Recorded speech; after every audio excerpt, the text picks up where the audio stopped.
it's Carapop, and today we're going to read Otis and the Kittens by Lauren Long. It was a hot and dry day on the farm where the friendly little tractor named Otis lived. Otis couldn't remember the last time it had rained. Farmers all over the valley grew more anxious by the day.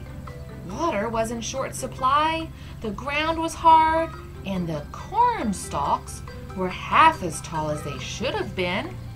Otis spent his afternoons out in the sweltering fields with the farmhands baling straw. Once the load was full, with a puff and a chuff, Otis would pull the wagon into the old barn down by the bend at Mud Creek. The farmhands would use a pulley to lift each bale up into the loft where it would be stored for the long winter to come. When the sun had gone over the hill and work was done, Otis was ready to sit in the shade and rest. But not Otis's friend the bull. The bull liked to stand in front of Otis and snort and snarl and huff hot air. 2 snorts, a snarl, and a huff. All the animals knew what that meant.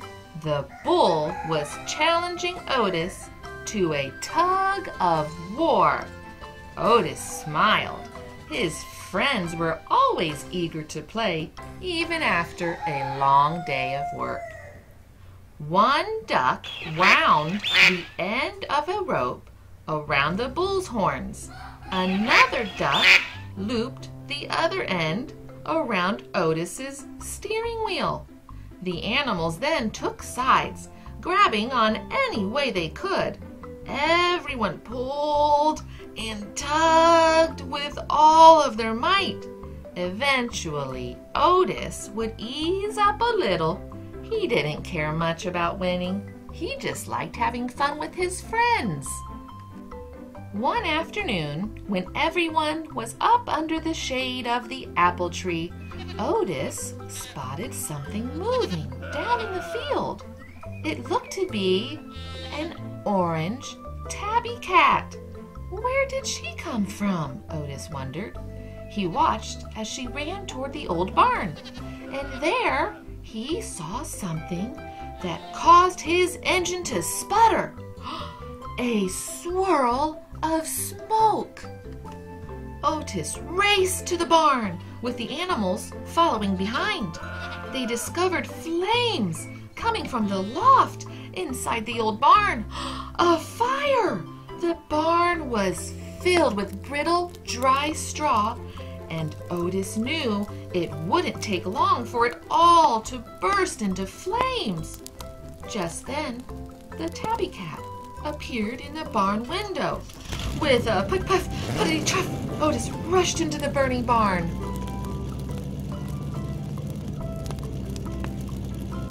Inside, the flames were growing and smoke was forming a dark cloud.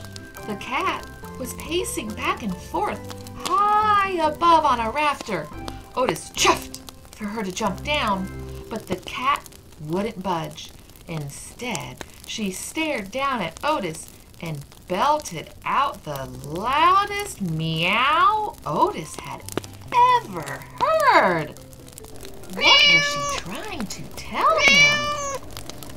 Suddenly, Otis heard a tiny meow from the hayloft, and then another tiny meow, and another, and another, and another, and another. At once, 5 furry little heads popped up and stared down at him. Kittens! As flames blazed overhead, Otis stood on hind wheels and stretched to the edge of the loft. To a chorus of tiny meows, one by one, the kittens hopped down. The farm animals cheered as Otis emerged from the burning barn with kittens all over him. But as soon as Mama Cat counted their little heads, she meowed frantically back at the barn.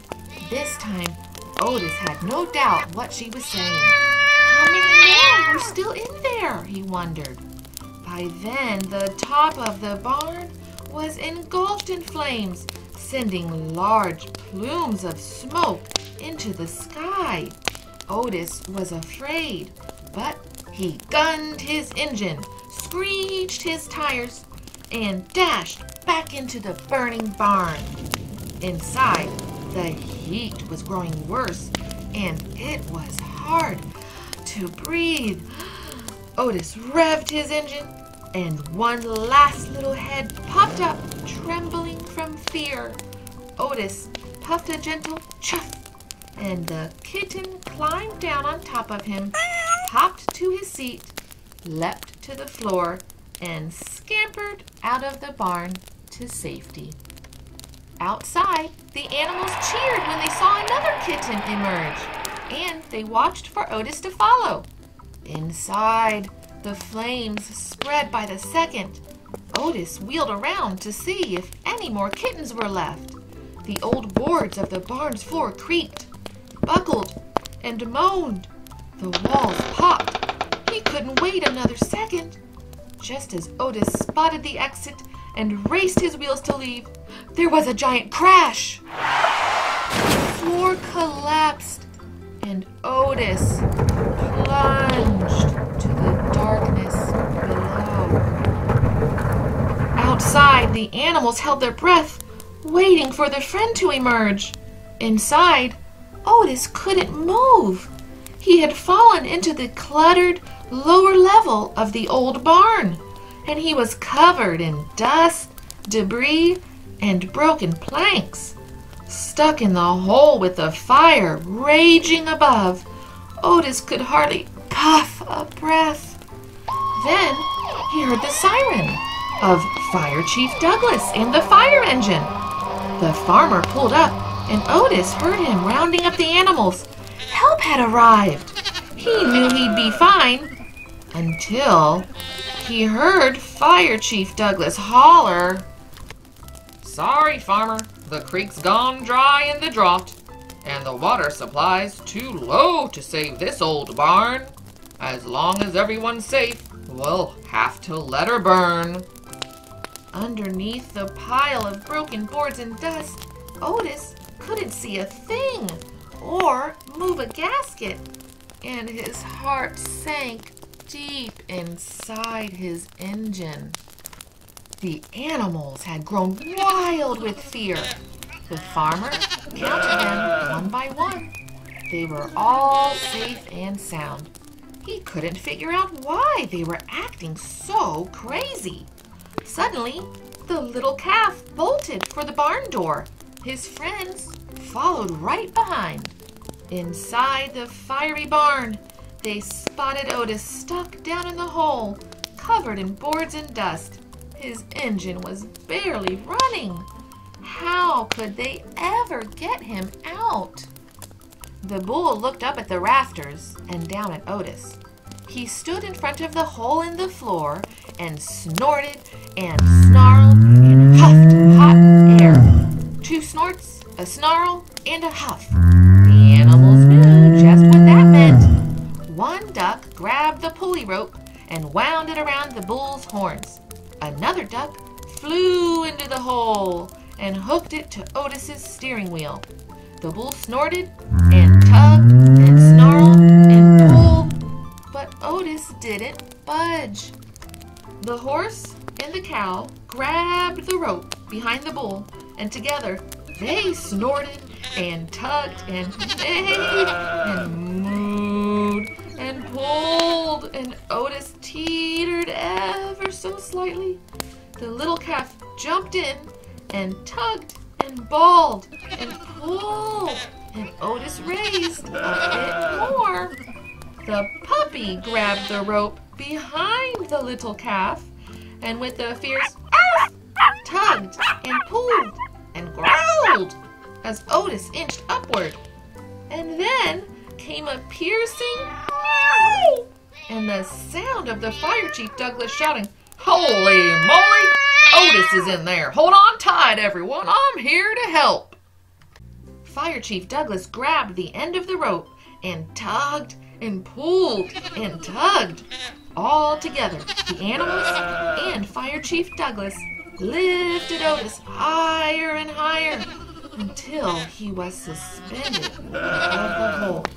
The ducks swooped in and pushed him over the edge of the opening to see where they could lower him to the floor. Together, everyone pulled the dust and ash-covered tractor out from the burning fire, just as parts of the barn began to fall. Then Fire Chief Douglas and his men hosed off Otis and wiped down his frame.